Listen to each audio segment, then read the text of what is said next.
Hello and welcome to this video on publishing options. What are they? What are the pros and cons? Well, let's take a look. You've written a book. Now what? What do you do? Well, you have some options. First, you need to consider the following points. What are your goals for the book? How much control do you want? How willing are you to promote it? How thick is your skin? And how long are you willing to wait for that book to come out? Depending on your answers to these questions, it will help you determine which is the best path for your publishing options.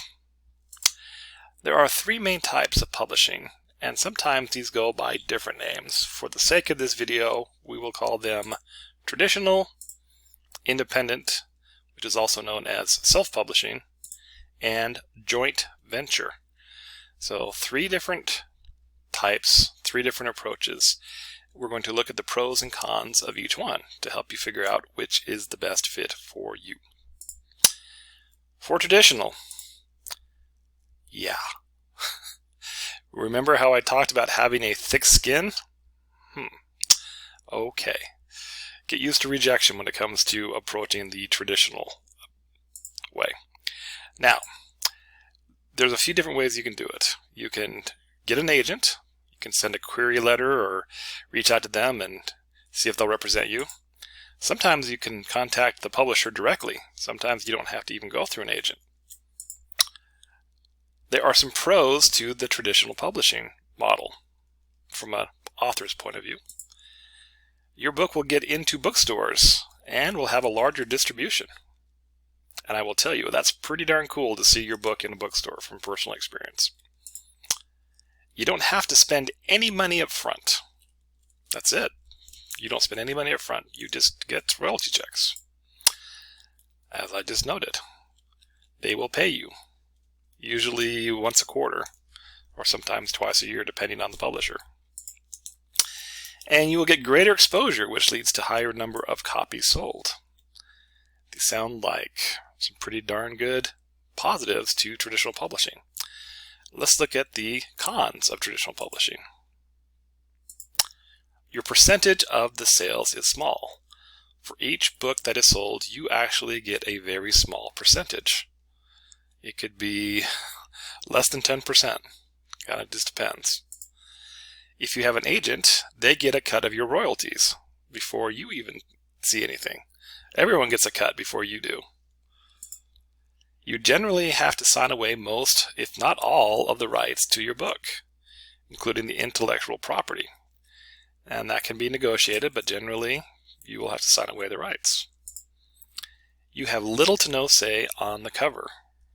And that sometimes is a big deal to writers and authors. And you may have to wait up to 2 years for your book to come out. Once your book gets accepted for publishing, there's a whole big process they need to go through, and it takes time. It's not a quick and easy process. Now let's look at independent / self-publishing. I'm independent. Anyway. Some approaches. You can create your own imprint, meaning you can buy your own ISBN numbers through Booker. I don't know how to pronounce that correctly. And you can create your own mini publishing company. And then there are standard independent options. There are printing houses that will print up books. One of the more commons is CreateSpace, or a version of that now on Amazon. So the pros of independent publishing are your percentage of money for each book is higher.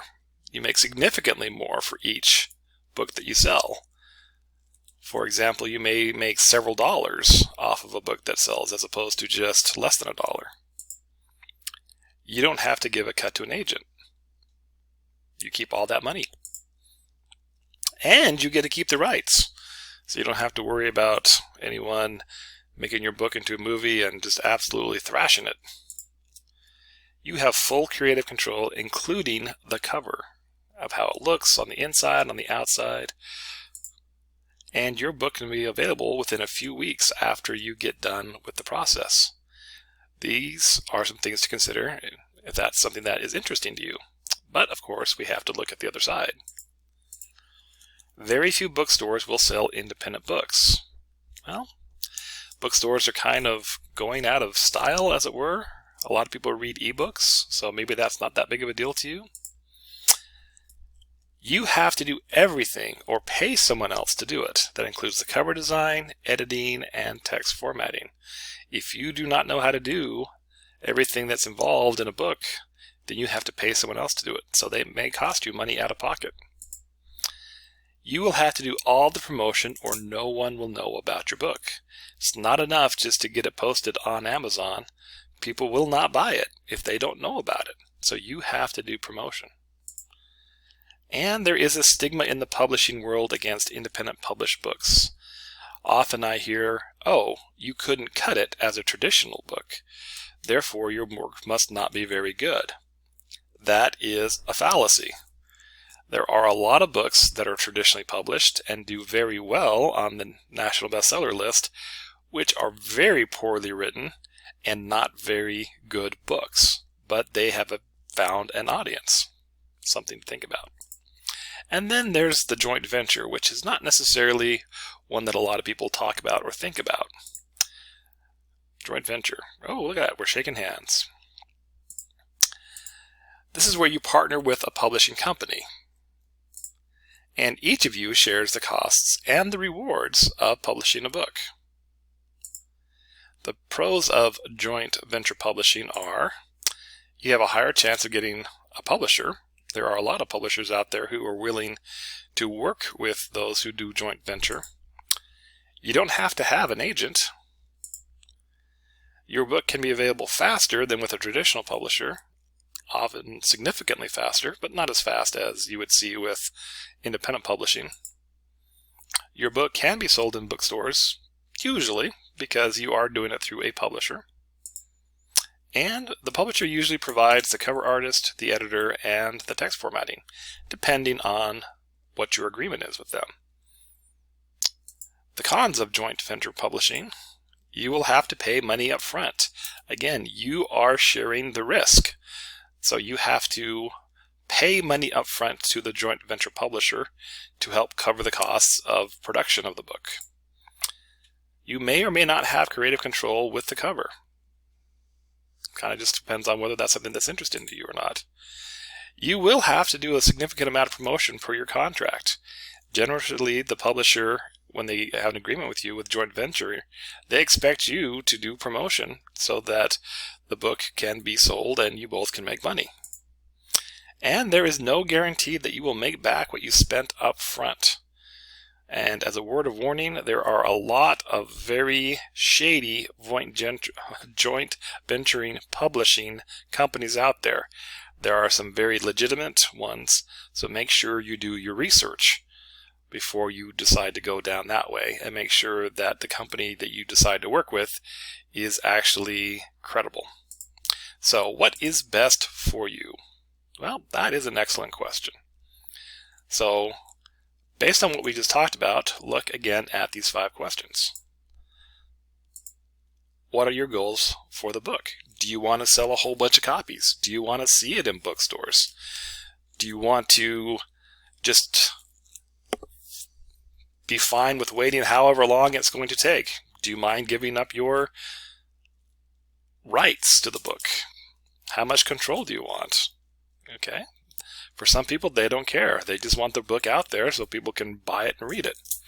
Some people are very particular about and protective of what they've written. How willing are you to promote it? To be fair, even with traditional publishing, you still have to do some promotion. Maybe not to the same degree, but you still have to do some promotion. How thick is your skin? If you decide to go down the traditional route, you will get rejected a lot. And that is not necessarily a commentary on how good your work is. It's just that may not be what they're looking for. And how long are you willing to wait? If you are patient and can wait for a few years and want to go the traditional route, go for it. If you're anxious to get it out there for people to read and you're willing to that's all that's involved with doing the independent or self-publishing way, then do that. So there are some things to consider when figuring out what you're going to do next with your book.